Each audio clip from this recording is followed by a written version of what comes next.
নন্দন টিভির স্বাস্থ্য বিষয়ক আয়োজন হোয়াইট কোটে আপনাদের আমন্ত্রণ জানাচ্ছি। আমি ডাক্তার এ.কে.এম. জুলফিকার ইসলাম। দর্শক, প্রতিটি পর্বেই আমরা চেষ্টা করছি দৈনন্দিন স্বাস্থ্য বিষয়ক বিভিন্ন সমস্যা এবং সমাধান নিয়ে আলোচনা করতে। মূলত কানাডা এবং নর্থ আমেরিকান বাঙালি জনগোষ্ঠীর মাঝে যে রোগগুলোর প্রাদুর্ভাব বেশি দেখা দেয়, আমরা প্রতিটি পর্বে চেষ্টা করছি সেই রোগগুলো নিয়েই আলোচনা করতে। শীতের প্রভাবে এবং মৌসুমি বায়ুর প্রভাবে বছরের এই সময়টা বাঙালি জনগোষ্ঠী সহ সমগ্র বিশ্ববাসী বিভিন্ন ধরনের শীতকালীন রোগে আক্রান্ত হয়ে থাকে। তাই আমাদের আজকের পরিবেশনা শীতকালীন রোগবালাই। এ বিষয়ে আলোচনার জন্য আমাদের নন্দন টিভি স্টুডিওতে উপস্থিত রয়েছেন বিশেষজ্ঞ চিকিৎসক এবং ফ্যামিলি মেডিসিন বিশেষজ্ঞ, টরন্টো ইউনিভার্সিটির লেকচার হিসেবে কর্মরত রয়েছেন ডাক্তার রুমা চৌধুরী। দর্শক, চলুন পরিচিত হই ব্রাম্পটনের পরিচিত মুখ ডাক্তার রুমা চৌধুরীর সাথে। নন্দন টিভি স্টুডিও থেকে আপনাকে স্বাগত জানাচ্ছি। Thank you so much for inviting me to this program today, and thanks to Nandan TV. আমাকে আজকে এই প্রোগ্রামে আমন্ত্রণ জানানোর জন্য অসংখ্য ধন্যবাদ। দর্শক, আমরা আজকের অনুষ্ঠানটিকে মূলত দুইটি পর্বে ভাগ করেছি।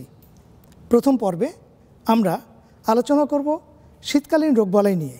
আমাদের দ্বিতীয় পর্ব থাকবে শিশু, প্রাপ্তবয়স্ক এবং বয়স্ক সব শ্রেণীর মানুষের মাঝে যে রোগটি প্রিভিলেন্ট অথবা যার প্রকোপ সবচেয়ে বেশি, সেই রোগটিকে নিয়ে, অর্থাৎ অ্যাজমা এবং সিওপিডি। দর্শক, আমরা চলে যাই আমাদের আলোচনা পূর্বে। ডাক্তার রুমা চৌধুরী, আপনি একজন ফ্যামিলি মেডিসিন বিশেষজ্ঞ। ফ্যামিলি মেডিসিন বলতে কী বোঝায় এবং সাধারণত রোগীরা আপনার চেম্বারে কি কি রোগ নিয়ে বা কি কি উপলক্ষ নিয়ে আসে? Family medicine primary care speciality বলা যেতে পারে, যেটা কন্টিনিউইং এবং কম্প্রিহেন্সিভ হেলথ কেয়ার প্রোভাইড করে সব ধরনের রোগীর, সব ধরনের রোগের এবং সব বয়সী রোগীদের জন্য। তো ফ্যামিলি মেডিসিনে 4টা প্রিন্সিপাল আছে। Family physician is a skill clinician, family medicine is a community based discipline, family physician is a resource to the defined practice population, and patient-physician relationship is central to the role of family medicine. তো আমার কাছে আসলে নবজাতক শিশু থেকে শুরু করে সব ধরনের সব বয়সী রোগীরাই আসেন। নবজাতক শিশু জন্মের পর থেকে তার ভ্যাকসিনেশন বলেন, এমনকি যে কোনো রোগবালাই হোক না কেন ফ্যামিলি ফিজিশিয়ানের কাছে আসতে বাধ্য। কিশোর বয়সেও স্পোর্টস ইনজুরি বলেন, মেন্টাল হেলথ ইস্যুস বলেন, ভ্যাকসিনেশন বলেন, ফ্যামিলি মেডিসিনের বিশেষজ্ঞর কাছে বা ফ্যামিলি ফিজিশিয়ানের কাছে আসতে হবে। এরপর আসে গর্ভধারণ করার পরেই একজন মহিলা আমার কাছে আসেন। তার প্রিন্যাটাল কেয়ার, প্রেগনেন্সি কেয়ার আমরা 28 উইকস পর্যন্ত দিয়ে তারপর আমরা গাইনোকোলজিস্টের কাছে রেফার করি। এমনকি মহিলাজনিত যে কোনো রকম রোগবালাই হোক না কেন, গাইনোকোলজিক্যাল যে কোনো সমস্যা, প্যাপ টেস্ট, ব্রেস্ট এক্সাম আমরাই করে থাকি। পুরুষদেরও যে কোনো রকম রোগী হোক না কেন আমরা করে থাকি। এরপর আসছে ক্রনিক কেয়ার। ক্রনিক কেয়ার যেমন asthma, COPD, depression, diabetes, hypertension, fibromyalgia, যে কোনো ক্রনিক কেয়ারের রোগীদের সব ধরনের চিকিৎসার জন্য আমরাই রেসপন্সিবল থাকি।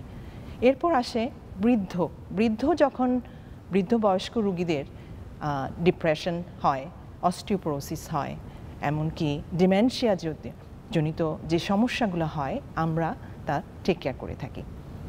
প্যালিয়েটিভ কেয়ার, এটা হচ্ছে মৃত পথযাত্রী রোগীরা যখন তাদের কমফোর্টের প্রয়োজন হয়, ফ্যামিলি ফিজিশিয়ানরাই তাদের পাশে গিয়ে দাঁড়ায়। তাহলে দেখতে পাচ্ছেন নবজাতক শিশু থেকে শুরু করে যেই পেশেন্ট মৃত্যু পথযাত্রী, তাদের সবার রোগ বালাইয়ের জন্য আমরা রেসপন্সিবল। আমি একটা ছোট্ট উদাহরণ দিয়ে আরও কিছু বলতে চাই। যে কোনো রোগের, যেমন ধরুন পেটে ব্যথা হোক, বুকে ব্যথা হোক, পায়ে ব্যথা হোক, সব ধরনের রোগীরাই তো আসছে। কিন্তু যদি পেটে ব্যথা হয় তাহলে প্রথমে তো একজন ফ্যামিলি ফিজিশিয়ানের কাছেই আসবেন এবং আমরা হিস্ট্রি নেই, এক্সামিন করি, ডায়াগনোসিস করে তার ম্যানেজ করছি। কিন্তু যদি মনে হয় যে এটা আর্জেন্ট কেয়ারে যেতে হবে বা হসপিটালে যেতে হবে, সেটাও আমরা ডিটারমিন করি। কিভাবে? অ্যাপেন্ডিসাইটিসের সিমটম নিয়ে আসলো, একিউট কোলেসিস্টাইটিসের সিমটম, যেগুলো হচ্ছে ইমার্জেন্সিতে টেক কেয়ার করতে হবে, ইমিডিয়েটলি টেক কেয়ার করতে হবে, আমরা পেশেন্টকে বলি হসপিটালে যেতে হবে। আবার ধরুন পেটে ব্যথা নিয়ে আসলো, আমার মনে হচ্ছে তার কোলোনোস্কোপির দরকার হবে, তখন আমরা স্পেশালিস্টের কাছে রেফার করছি। তো মোট কথা এটাই যে family physician is the main caretaker for all kinds of medical issues that's out there. ধন্যবাদ ডক্টর রুমা। এক কথায় আপনারা সব ধরনের রোগেরই চিকিৎসা করে থাকেন। যেহেতু আজকে আমাদের বিষয়বস্তু শীতকালীন রোগবালাই, কাজে শীতকালে সাধারণত কোন রোগগুলোর প্রকোপ বেশি হয়ে থাকে?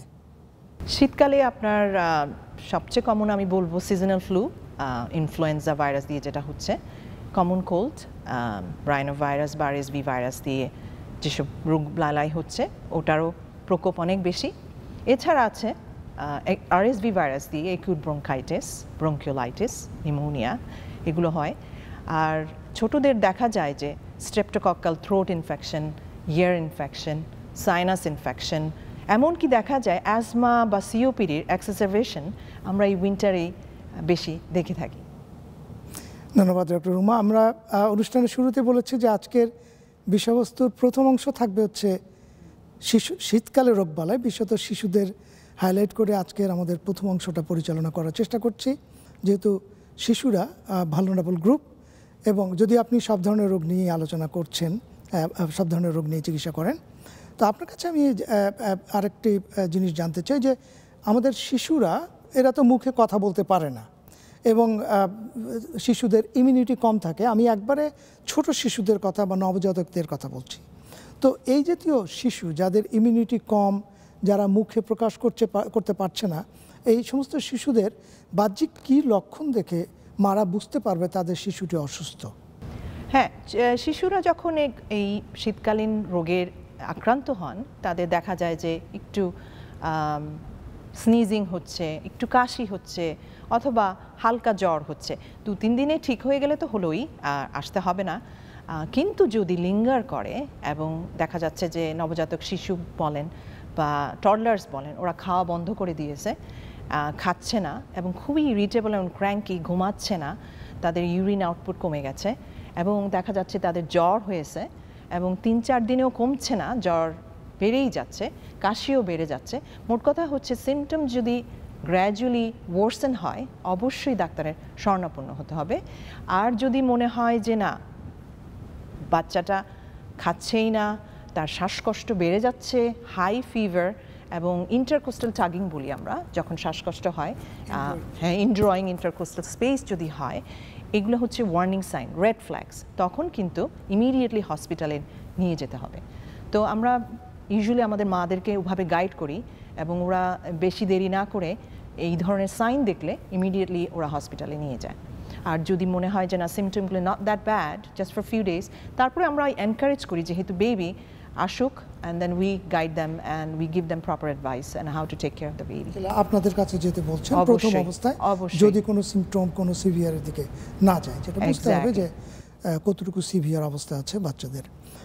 যে বাচ্চাগুলো একটু বড়, আমি বলতে চাচ্ছি 4, 5, 6, 7 বছর, যারা হয়তো মুখে কথা বলতে পারে, এই জাতীয় শিশুদের আর কি কি লক্ষণ নিয়ে আপনার কাছে আসে সাধারণত? হ্যাঁ, 4-5 বছরের রোগীদের মানে বাচ্চাদের আপনার ফ্লু লাইক ইলনেস তো ইদানিং খুব বেশি। আমি কালকেও বেশ কয়েকটা বাচ্চাকে দেখলাম, কমন কোল্ড এগুলো তো আছেই। আর এছাড়া স্ট্রেপ্টোকক্কাল থ্রোট ইনফেকশন, এটা ভীষণ কমন, প্রতিদিনই আমার প্রায় 3 থেকে 4 জন থাকে। এটা কি হয়? এটা থ্রোট ইনফেকশন, হ্যাঁ, এটা স্ট্রেপ্টোকক্কাল ব্যাকটেরিয়া। গলায় ব্যথা বলবে নাকি? গলায় ব্যথা এবং জ্বরও থাকে, অনেক সময় হালকা ব্যথা, হালকা জ্বর, এটা ভাইরালি হয়। ভাইরাল ইনফেকশনটা আবার বেশি কমন, যেটার কারণে থ্রোট ইনফেকশন হতে পারে, ইয়ার ইনফেকশন হতে পারে। কিন্তু ইয়ার ইনফেকশনটা যদি ধরেন 2-3 দিনেও ব্যথা কমছে না, হাই ফিভার আছে, নিয়ে আসতে হবে। কারণ অনেক সময় যদিও viral illness is the most common cause of ear infection and throat infection, যদি লিঙ্গার করে, হাই ফিভার থাকে, বাচ্চারা খেতে পারছে না and they are very tired and fatigue, তখন আমরা করি কি, এক্সামিন করে we take proper action. Maybe they will need antibiotic, so it's better to bring them in so that I can examine them and take necessary action. এরপর sinus ইনফেকশনও very common. আর অ্যাজমার বাচ্চা প্রচুর আছে আমার প্র্যাকটিসে এবং দেখা যায় অনেক সময় উইজিং, কাশি, শ্বাসকষ্ট এগুলো নিয়ে আসে। অ্যাজমা এক্সারবেশন হতে পারে, যখন সিমটম বেশি হয় আমি তো ইমার্জেন্সিতে পাঠাচ্ছি, আর না হলে আমার কাছে আসলে আমি ইনহেলার দিচ্ছি, দরকার হলে তাকে নেজল স্প্রে দিচ্ছি, ওভাবে আমি। অ্যাজমার বিষয়ে আমরা পরে আলোচনা করব। ছোট্ট করে বলি, আমরা এই পর্বে ছোট্ট একটু বিরতি নিব। দর্শক আমাদের সঙ্গেই থাকুন।